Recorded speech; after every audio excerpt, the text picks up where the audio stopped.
This is a product review for this right here. This is the new Guardian model from Ultrasabers. Again, it's a model lightsaber, modeled off of Obi-Wan's from The Phantom Menace, Episode 1.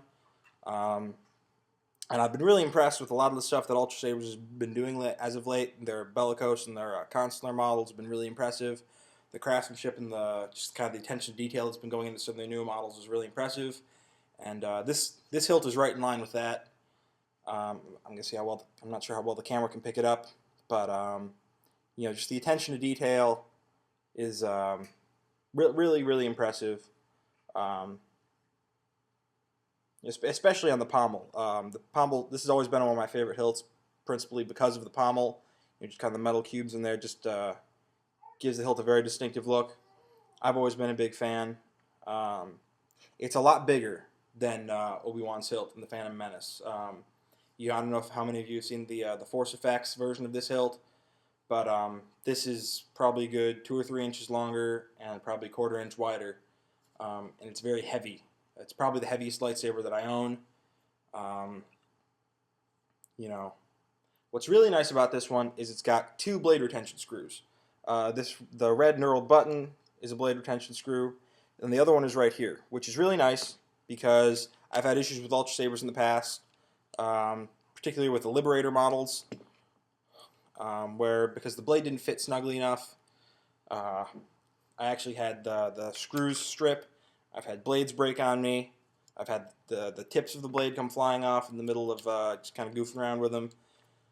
And hopefully, because this, number one, it's got the 2 retention screws instead of just 1, and also because it fits really snug inside the hilt, I don't think that's going to be as much of an issue with this hilt. I went ahead and got the Violet Amethyst color from Ultrasabers. I know it's not canon, Obi-Wan's is blue, but I've already got a ton of blue sabers. I didn't get sound. My philosophy with sabers being, if I can afford to get sound in it, I'd sooner buy another saber than pay to get sound. But that's just me. I know some people can't have sabers without sound. More power to them. Again, like I said before, this saber is really heavy. It's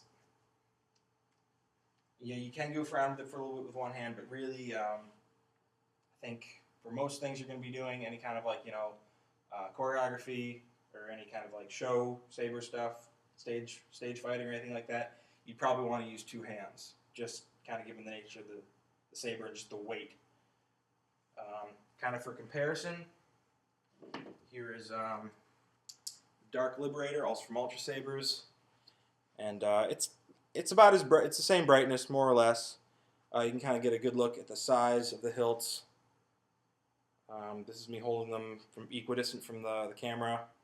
The Liberator is a lot smaller, both in diameter and in length, than the Guardian. Again, for another comparison, this is the Master Replicas, the Force Effects Darth Maul. Again, for size, it's obviously the purple's going to be brighter than the red, just because red's one of the dimmer LEDs out there. This is me holding them equidistant, so again, the Guardian's quite a bit, again, longer and larger. I'm sure there's a dirty joke in there somewhere. And last but not least, here's compared to the Park Saber, their double helix model. The Park Saber is way brighter. I mean, you can actually see, I don't know if the camera can pick it up, but you can see the reflection of the Park Saber on the blade, on the Ultrasaber's blade. I've never seen anything that's brighter than a Park Saber, and especially since it's blue being one of the brighter LED colors.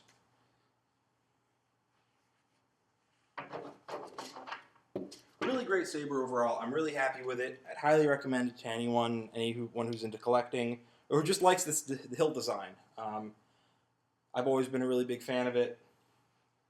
I like the way it looks. It's got a very heavy feel to it. It feels real, like a real lightsaber would, or you'd imagine it would. It's got the cover tech clip in case you wanted to hang it from your belt or whatever. Really great saber overall. Highly recommend it.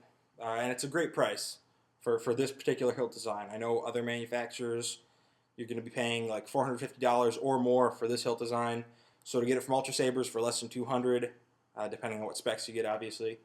For me, it was a really great buy, and I snapped at the chance as soon as it was available.